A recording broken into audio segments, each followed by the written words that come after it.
Assalamualaikum warahmatullahi wabarakatuh. Salam sejahtera untuk kita semua. Channel Penjastorkes Indonesia kali ini akan membahas materi PJOK kelas 7, pola makan sehat, bergizi, dan seimbang. Kompetensi dasar dalam materi ini adalah memahami serta memaparkan pola makan sehat, bergizi, dan seimbang, serta pengaruhnya terhadap kesehatan. Dalam video ini kita akan belajar tentang hubungan antar makanan dengan kesehatan, pengetahuan tentang makanan sehat, pengetahuan tentang gizi salah, usaha-usaha perbaikan gizi yang telah dilakukan di Indonesia, serta pengaruh gizi makanan. Hubungan antara makanan dan kesehatan. Tubuh manusia dapat tumbuh karena adanya zat yang berasal dari makanan.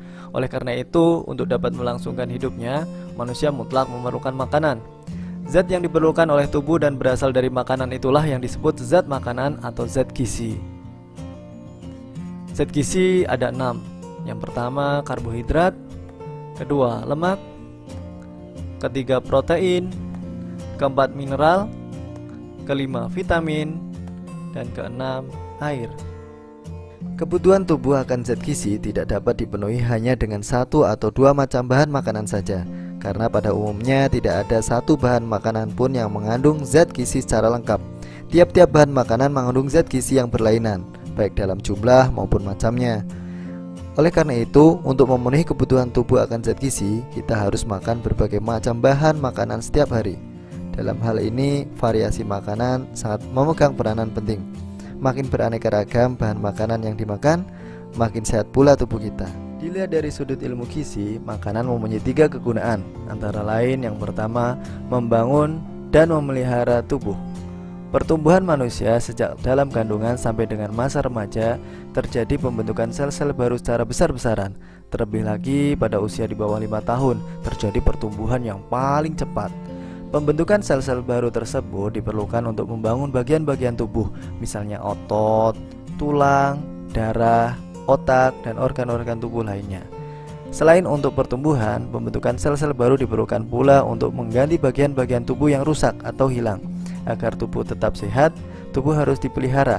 Misalnya bila kehilangan darah akibat luka, kuku dan rambut yang aus, sel-sel tubuh yang rusak karena sakit perlu segera diperbaiki atau disembuhkan. Untuk perbaikan atau penyempurnaan tersebut, tubuh memerlukan zat gizi, terutama zat pembangun yang terdiri dari protein, mineral, dan air. Selain pada masa pertumbuhan, pembentukan sel-sel baru terjadi pula pada waktu olahraga. Dalam hal ini, pembentukan sel-sel baru diperlukan untuk pembentukan jaringan-jaringan otot. Yang kedua, memberi tenaga kepada tubuh. Manusia hidup harus dapat bergerak. Gerakan dapat berupa gerakan yang nyata seperti berjalan, mengangkat benda, makan, minum, dan lain sebagainya. Gerakan yang nyata ini disebut pula gerakan sadar. Di samping gerakan sadar, ada pula gerakan-gerakan yang tidak nyata, akan tetapi harus dilakukan secara terus-menerus, walaupun dalam keadaan tidak sadar, misalnya pada waktu tidur.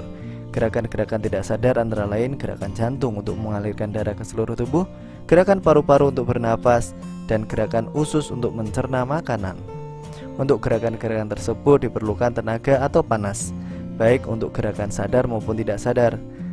Manusia yang normal memerlukan panas untuk mengatur suhu tubuh. Suhu tubuh kurang lebih 36 derajat.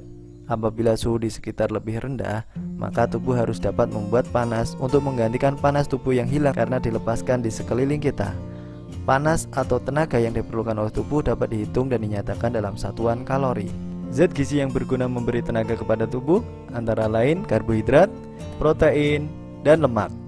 Kegunaan zat gizi yang ketiga adalah mengatur proses faali tubuh. Faali menurut Kamus Besar Bahasa Indonesia artinya bersifat otomatis atau kodrati, mengenai kerja atau gerak alat tubuh. Agar tubuh dapat berfungsi dengan baik, berbagai fungsi faali dalam tubuh harus diatur dan dikoordinasikan. Misalnya proses pengaturan suhu tubuh agar tetap normal, proses pembekuan darah bila terjadi pendarahan, mengatur keseimbangan asam dan basa dalam tubuh, pembentukan zat pelindung guna menjaga tubuh dari serangan penyakit atau zat yang membahayakan. Zat gizi yang diperlukan untuk mengatur proses faali tersebut disebut zat pelindung, yaitu protein, mineral, vitamin, dan air. Pengetahuan tentang makanan sehat. Apakah kalian tahu arti makanan sehat?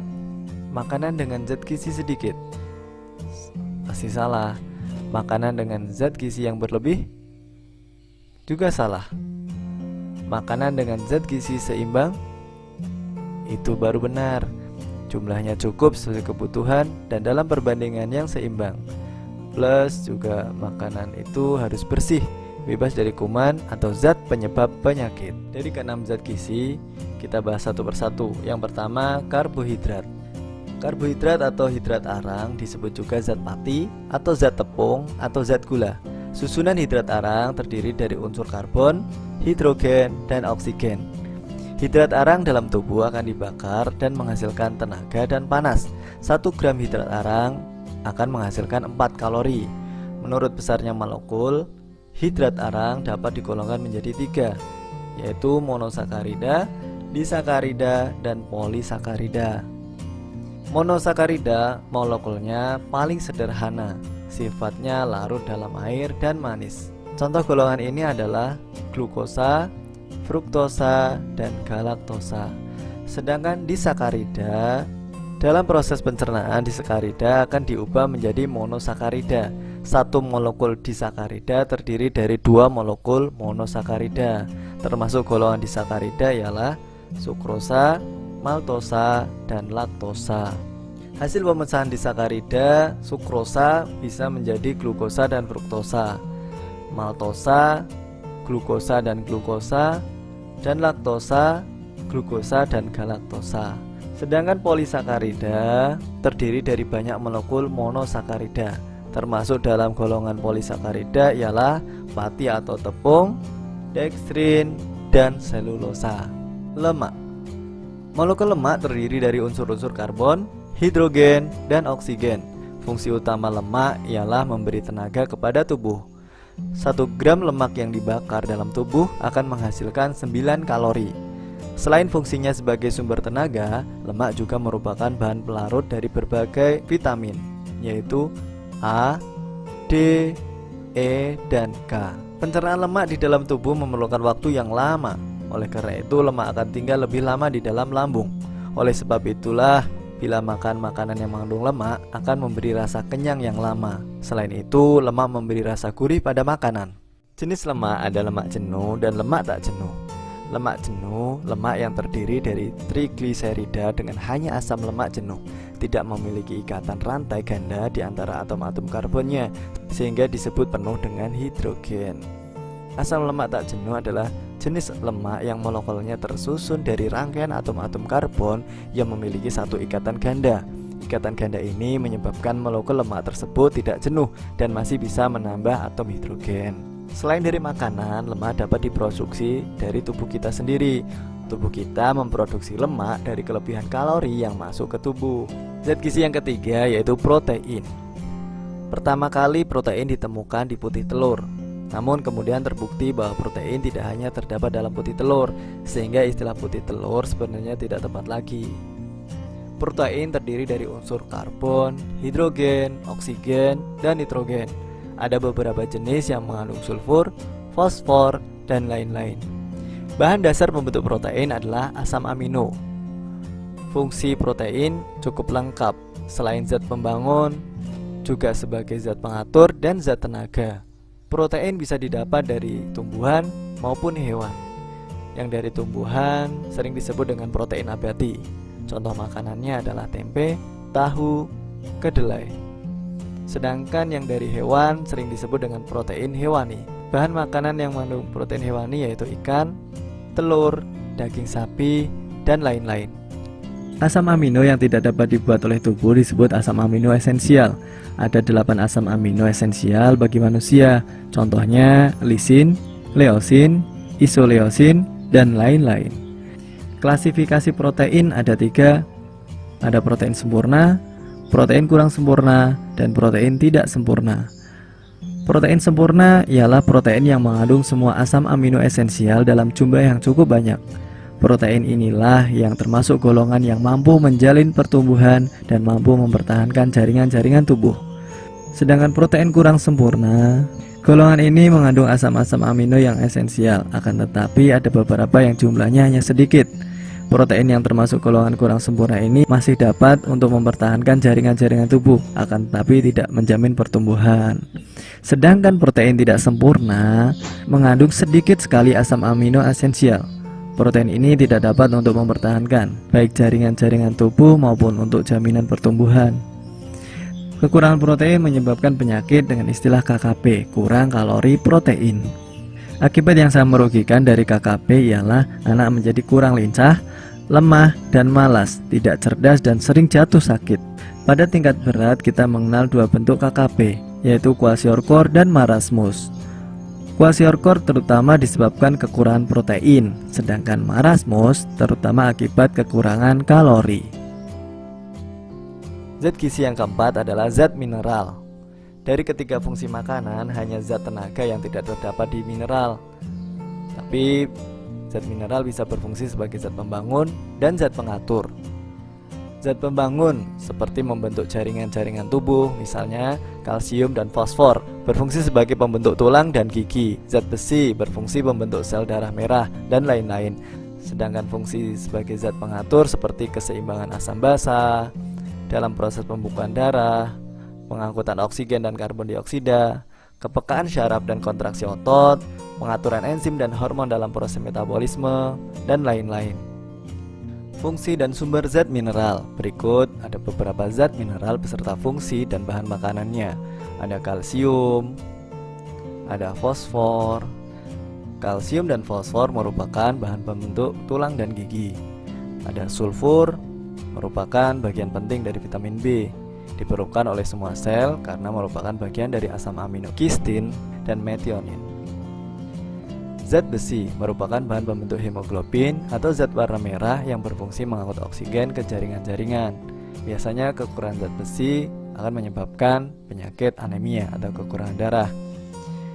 Ada yodium sebagai bahan pembentuk hormon tiroksin. Kekurangan yodium akan menyebabkan penyakit gondok. Tembaga sebagai pembentuk hemoglobin. Fluor berfungsi mencegah kerusakan gigi. Klor mengatur tekanan osmose, keseimbangan air dan keseimbangan asam basa, bahan pembentuk getah lambung. Natrium mengatur tekanan osmosa, keseimbangan air dan keseimbangan asam basa, menjaga kepekaan sel-sel saraf dan kontraksi otot. Ada kalium, terdapat dalam semua sel, mengatur tekanan osmosa dan keseimbangan asam basa, diperlukan dalam reaksi enzim dalam sel, dan lain-lain. Zat gizi yang kelima adalah vitamin. Vitamin ada 6, A, B, C, D, E, dan K. Kita bahas yang pertama, vitamin A. Fungsi vitamin A adalah menjaga kesehatan mata untuk kesehatan sel-sel epitel. Kekurangan vitamin A menyebabkan penyakit rabun senja yang membuat penderita sulit melihat ketika malam hari atau dalam cahaya redup. Pada tingkat berat dapat menyebabkan keratomalasia, yaitu kelainan anatomik pada mata. Awalnya selaput bening mata atau kornea menjadi kering, kemudian lama-kelamaan menjadi rusak yang berakibat dengan kehancuran bola mata sehingga mata menjadi buta sama sekali. Sumber makanan vitamin A seperti hati, susu, mentega, ikan, serta sayuran hijau dan buah-buahan yang berwarna kuning. Vitamin B. Vitamin B ada 8. Ada vitamin B1, B2, B3, B5, B6, B7, B9, dan B12. Gabungan dari ke-8 vitamin B tadi kita sering kenal dengan istilah vitamin B kompleks.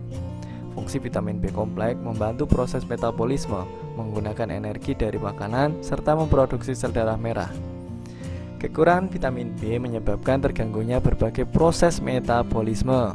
Penyakit yang timbul akibat kekurangan vitamin B seperti penyakit beri-beri, dermatitis, diare, anemia, dan lain-lain. Vitamin C. Fungsinya untuk memproduksi kolagen, menjaga kekenyalan kulit, dan membantu menyembuhkan luka, memperkuat pembuluh darah. Selain itu, vitamin C juga populer berfungsi sebagai pencegah sariawan. Kekurangan vitamin C menyebabkan sariawan, anemia, gusi bengkak, penurunan massa otot, dan lain-lain. Sumber makanan vitamin C seperti buah jambu biji, pepaya, kiwi, paprika, stroberi, dan lain-lain. Vitamin D. Fungsinya untuk membantu penyerapan kalsium guna pertumbuhan tulang dan gigi, menjaga kekebalan tubuh, otak, dan sistem saraf. Sumber makanan vitamin D seperti ikan salmon, jamur, susu kedelai, tahu, yogurt, dan lain-lain. Kekurangan vitamin D menyebabkan penyakit rakitis, yaitu kelainan-kelainan pada pertumbuhan tulang. Selain dari makanan, vitamin D juga bisa bersumber dari sinar matahari pagi. Vitamin E. Fungsi vitamin E sebagai perkembangan tubuh manusia. Selain itu, vitamin E berpengaruh penting dalam sistem kekebalan tubuh, pertumbuhan sel, kesehatan mata, dan kesehatan kulit. Secara umum, vitamin E berfungsi dalam proses reproduksi. Kekurangan vitamin E menyebabkan kemandulan dan kelainan pada jantung. Sumber makanan vitamin E seperti biji bunga matahari, kacang almond, buah alpukat, bayam, brokoli, dan lain-lain. Vitamin yang terakhir adalah vitamin K. Fungsinya diperlukan untuk membuat protombin, sesuatu yang diperlukan untuk pembekuan darah. Sumber makanan vitamin K seperti brokoli, kubis, acar mentimun, kiwi, buncis, dan lain-lain. Kekurangan vitamin K menyebabkan hambatan pada pembekuan darah. Zat gizi yang terakhir yang keenam adalah air. Kebutuhan tubuh akan air dapat dikatakan nomor 2 setelah oksigen. Tubuh sebagian besar terdiri dari air. Pada orang dewasa, jumlah cairan tubuh lebih kurang 65% dari berat badan. Fungsi air sebagai zat pembangun dan zat pengatur, seperti sebagai pelarut hasil-hasil pencernaan, menjaga suhu tubuh, membantu membuang racun, dan melancarkan sirkulasi. Kekurangan air dalam tubuh menyebabkan kram otot, pengaruh kerja otak, gangguan pencernaan, penyakit ginjal, dan lain-lain. Rata-rata kebutuhan air dalam orang dewasa adalah 2 liter atau setara dengan 8 gelas air. Usaha-usaha perbaikan gizi yang telah dilakukan di Indonesia. Yang pertama, usaha perbaikan gizi keluarga atau UPGK. Ialah suatu paket kegiatan terpadu yang bertujuan terutama untuk menanggulangi masalah kurang kalori protein. Kegiatannya seperti penimbangan anak-anak balita sebulan sekali, penyuluhan gizi, pemberian makanan tambahan, pemberian paket pertolongan gizi, dan konsultasi ke dokter apabila terjadi kekurangan gizi. Yang kedua, usaha pencegahan kekurangan vitamin A. Tujuan utama dari usaha ini ialah untuk melindungi anak-anak balita terhadap kemungkinan kekurangan vitamin A. Selain dengan penyuluhan gizi, yang digalakkan penggunaan sayuran hijau sebagai sumber vitamin A. Juga dilancarkan pemberian kapsul vitamin A takaran tinggi kepada anak-anak balita setiap 6 bulan sekali.